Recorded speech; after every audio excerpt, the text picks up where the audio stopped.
you will always see key signature at the beginning. You'll either have nothing, in which case you're in C major, but if you're not in C major, you will see either some flats at the beginning here, which look like the little B's, or you'll see sharp signs, which look like hashtags, and that is your key signature. You also will have a time signature, which are two numbers stacked on top of one another. In this case, we've got 4-4, which means we've got 4 crotchets in the bar. That is the most common time signature that you will see.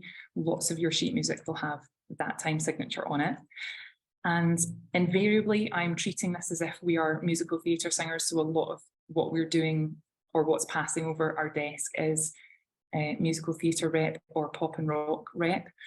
So most of the time, your vocal line will be written with a treble clef in front of it, which is what you see here, the big curly one. And there's one more thing I'm going to explain at the beginning here. Underneath here, we've got the piano part, and you'll see another treble clef, which is what the right hand is playing, and you'll see a bass clef, which is what the left hand is playing.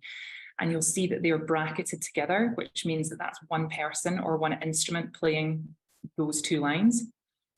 And you'll also see, which is important, this long line that stretches down the left-hand side here. And what that is doing is connecting all three of those staves, and by staves, I mean the groups of lines that are going across there. They're all joined together because they're all happening simultaneously. And what that is called, and this is important to know, I think, is a system. So groups of staves that are grouped together are being played at the same time. So the vocal line is going on at the same time as the right hand of the piano and the left hand of the piano. And that is called a system, those three joined together. So you'll see that line at the beginning, and you'll see it at the beginning of every new system, just to clarify that they're all getting played at the same time.